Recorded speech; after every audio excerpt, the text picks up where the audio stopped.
But yeah, a lot of companies do this. I think, and for the most part, it's not about spying on employees. Like even in Citi's case, they were very clear that this is just, did you badge in that day? It's not how long were you at your desk and anything like that. It's really just to inform managers, especially if you're a manager that your employees are very disparate and in a lot of different offices. What was that bank that like a couple of years ago? Didn't they put like a sensor under the desk to see like whether you were actually there and actually moving? Yeah. So I think that's not what we're seeing here. This is a little bit of a different scenario. And then for the most part, it's really just meant to help employers kind of understand, the actual reality of how often their employees are going to be in the office. The foot traffic in the office. Jenny, thank you so much. Jenny Serrano, of course, writing about banks and the work from home or get back to work policies. Coming up, we're going to talk about CarMax. It's our stock of the hour because it's maintaining decent sales this past quarter despite softer consumer demand. This is Bloomberg. Far different than the one in which they purchased it in late 2021. And so, how much again? So they announced the deal at $2.2 billion, all stock. It took 6 months for the deal to close, and the economics of it was roughly $1.7 billion when it closed, I'm told. And so the offers that they're getting from the likes of, we're talking about PE shops and some strategic purchasers, so Synchrony, KKR, Apollo Global, they're talking about a valuation for the origination business of roughly $300 to $500 million. And granted, there's a delta of that and the purchase price of roughly $1.2 billion, Sarah. So that would be a big write-down. It could potentially be a big write-down. What we don't know is there's also a loan component. So they may be getting credit. They've created loans in the past year, and they're going to sell that loan book as well.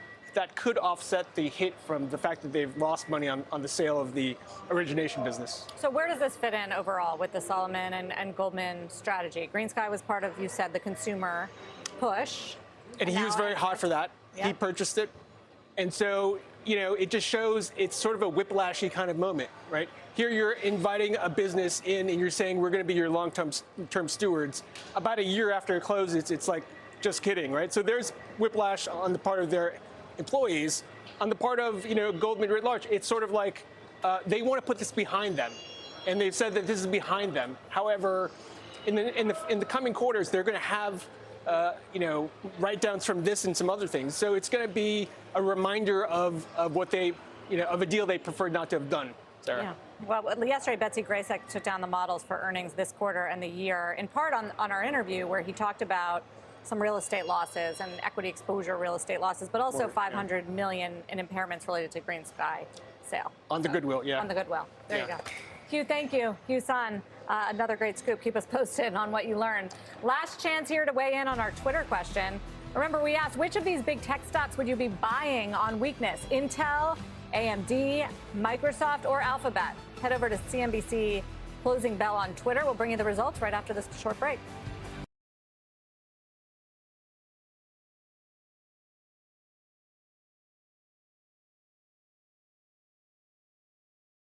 To add a watch list to the left sidebar, select the plus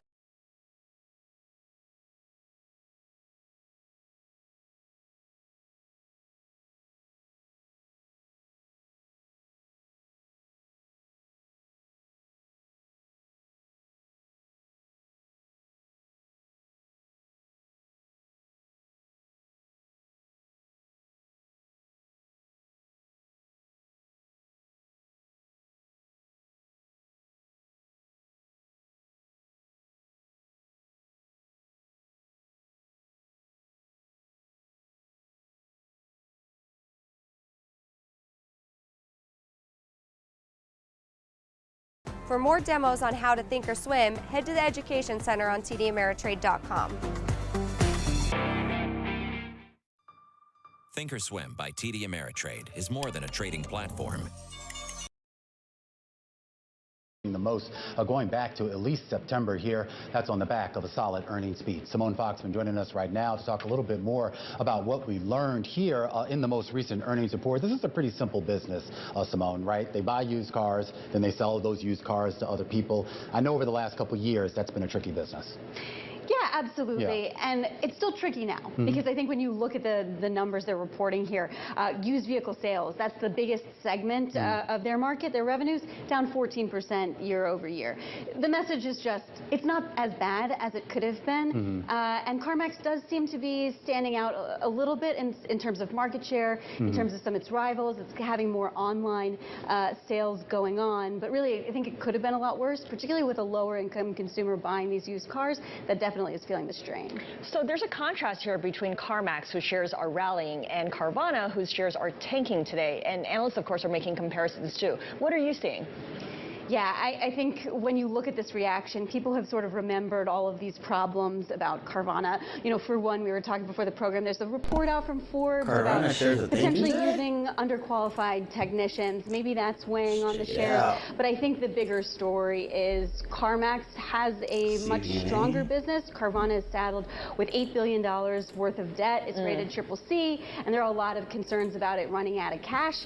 So when you're looking at the positive earnings of another player, you know, you're kind of considering all of those metrics. Yeah, I mean, similar companies, I guess, in terms of industry, but certainly very different, I guess, in terms of how they've actually been run. I am curious about the extrapolation into the broader auto market and really the broader economy here. Did we learn anything out of the conference call, out of this earnings release about the health, I guess, of the auto industry? Yeah, CEO Bill Nash, I think putting it quite bluntly, obviously depressed. I don't think we've heard, you know, that kind of those straight talk from any retailers. You know, their, you know, comp store sales have been down. They've been feeling some of the pressure from consumers who are dealing with inflation.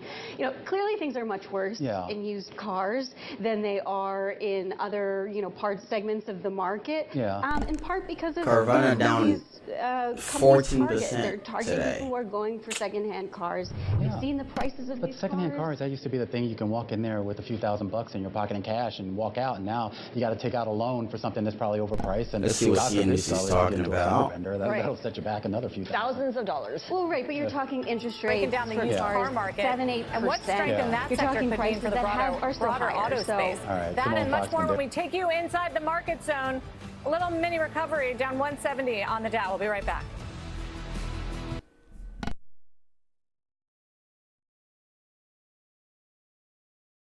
Seriously? Commercial already? Swear.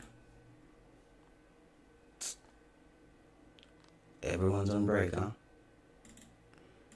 I guess.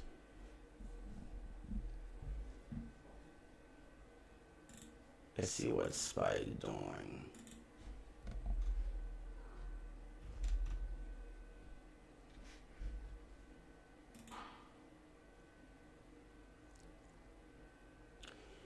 It's been trading in this range right here. Very interesting level here.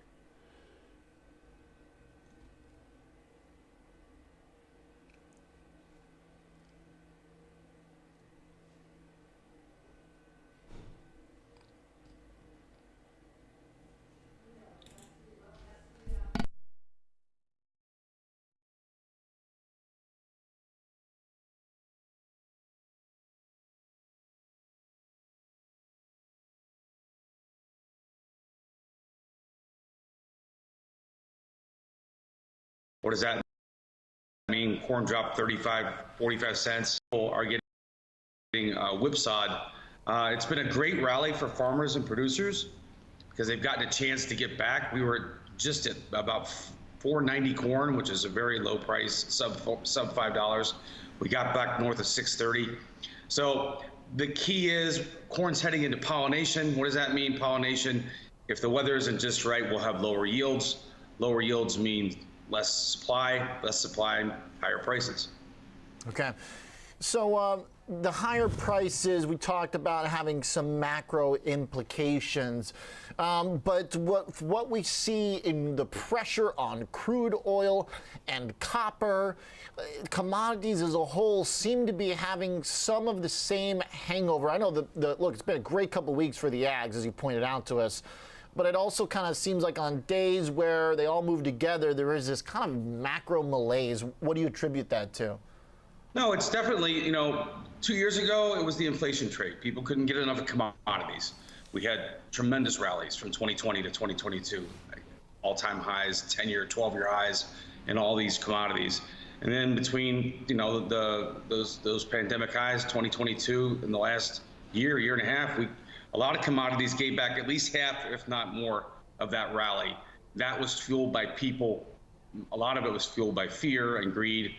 And so now we've come away from the inflation risk. Now it's, fight the Fed, don't fight the Fed. So that whole trade has shifted.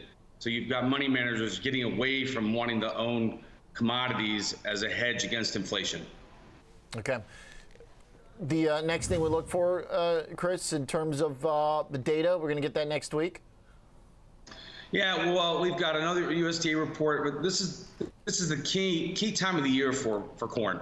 Corn will make a break, and then soybeans, they'll be figured out kind of in later in August. But just what you said before, prior to literally 3 weeks ago, corn had dropped a tremendous amount. It was about $2 off its highs. Excuse me, at least $1.50 off its highs. That sounds like a lot. If you don't trade grains, soybeans had dropped $3, right? So in just 3 weeks, this was all driven by weather. This fear that it's been hot and dry, flash drought, whatever you want to say. So that's what's driven this. I don't think if we had not had this weather issue, you wouldn't have had this rally in the grains, because this is a fear-based reality. I think at the end of the day, big picture, you were Bitcoin right at 31,000 is really pressure interesting. on commodities across the board. Crude oil, That all day crude oil yesterday. settles below $63. Really interesting. It's going to be that'll be a big story. You were talking about copper. Copper This made a is the run for countdown 4 to the cents. close. I'm Romain It looks Bach. like it's back on its way. About 10 minutes back until down. we get to the closing bells here. Stocks have been on the back foot all day long. In fact, all week long. We had 5 straight weeks of gains for the S&P 500. There won't be a 6th. The Philadelphia Semiconductor Index, one of the big drags on the day and on the week. On a weekly basis, down more than 4%. Real estate stocks down more than 4%. Bank stocks down more than 8%, all on a weekly basis. The one big bright spot on the day and on the week, Scarlett, that belongs to the home builders yet again.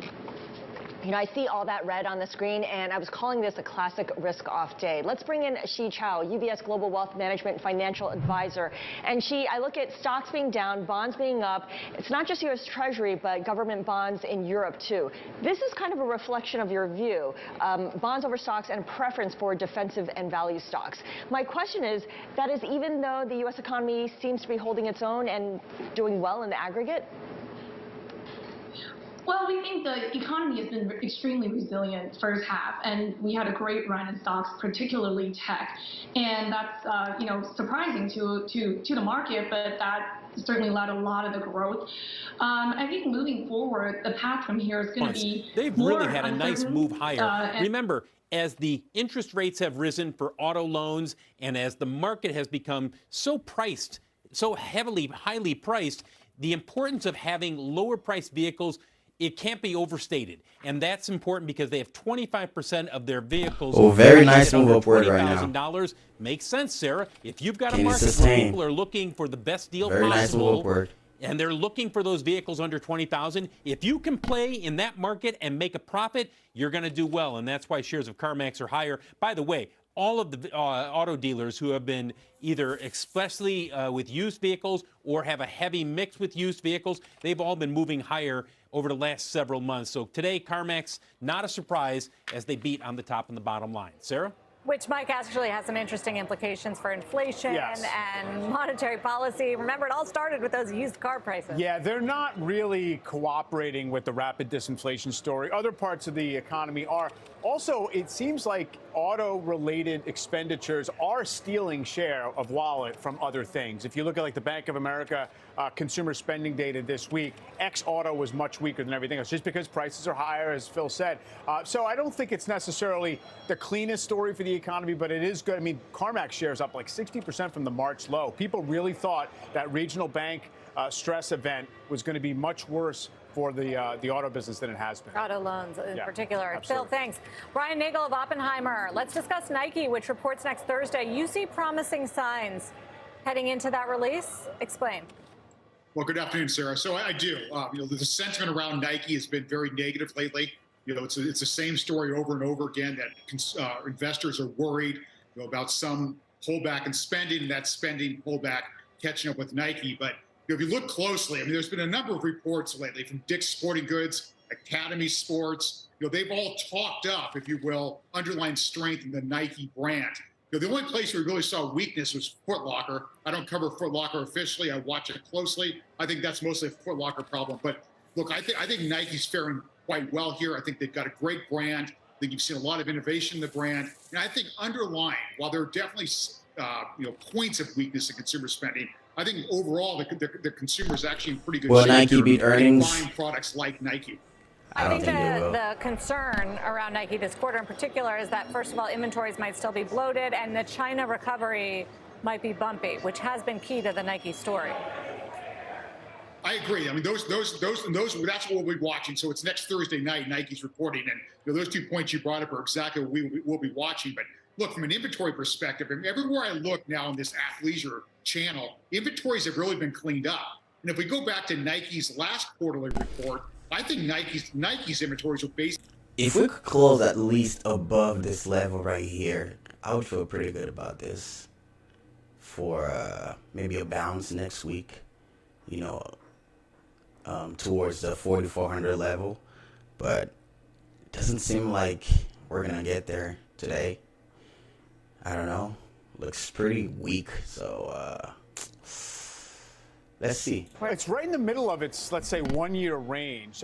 I would argue it's holding up relatively well, considering if you look at calendar year consensus earnings for the current year, we're talking about 2021 level of EPS. I mean, that's just, consensus, not using the fiscal year. And so it shows you that there has been this reset on profit expectations. It's maintained most of its valuation. I think it has that quality bias that people want in the market right now in the consumer area. So it's hanging in there, and I do think it's all about getting some kind of clarity as to whether there's going to be a little more of an upswing in terms of demand and clearing of the inventory. Also reminds me that we got, Brian, a Wells Fargo downgrade from Under Armour today. They cut the target to $8 from $12. Obviously a totally different story, and Wells says a self-help story where we wait to hear from the new CEO and see what the plan is for a turnaround. But who's gaining share here? Because Lulu's been on a really strong run in terms of performance. Nike seems to be firing on all cylinders. What's happening with the rest of the group? I think you summed it up well. I mean, Lulu's been performing remarkably well. Like after every quarterly report from Lulu, I mean, basically the message is what recession? I mean, there's just nothing to suggest in those results. Nike's not far behind. I mean, Nike's a bigger company. It doesn't grow as fast as Lulu. Under Armour, I like Under Armour. I think that there's a repositioning story that's happening. It's going to take time. Like you said, Sarah, there's a new CEO. I think she laid out a great plan. It's just going to take some time here. So arguably, Under Armour's probably donating share right now at some level to Nike, maybe even Lululemon. Brian, thank you. Good to talk to you ahead of those Nike results next Thursday. Brian Nagel of Oppenheimer. As we head into the close, Mike, of course, we give you the final word. The 10-year note yield, 3.742. Could have been higher this week, given all the hawkish talk from, Powell, kind of hawkish, but everybody else still raising rates. It threatened to go higher, actually, for a while earlier in the week. Shorter end of the curve did go higher. There has been this undertow of weaker global macro numbers, and that's dragged down yields globally. And I don't think you can necessarily dismiss any of that. Even though I say, economic surprises are running well in the U.S., it seems like we're sidestepped the immediate recession risk in the market. Earnings are flattened out and maybe tilting higher over the next 12 months. All that said, the yield curve is where it is. The leading indicators are where they are, and you haven't repealed their power necessarily to say that there could be a downturn coming. I think really the argument comes down to what work has the overall stock market done to take account of the possibility of targeted further declines in the U.S. economy. So yields staying range-bound are fine, I think, for stocks. It's more about the message that it sends in terms of whether we're going to, have the weight of the leading indicators of a recession drag us in that direction. So what are we watching into next week to find out whether this sell-off is going to be something more pronounced? I think, if you want just the straight-up seasonal patterns are probably a little more weakness, then maybe you get a perk up into the very, very end of the quarter. July has been okay. I think what we're looking for is, we get the University of Michigan consumer numbers next week, so some stuff about the consumer, and then we're going to be focusing right in on second quarter earnings before too long, and it's looking like the trough.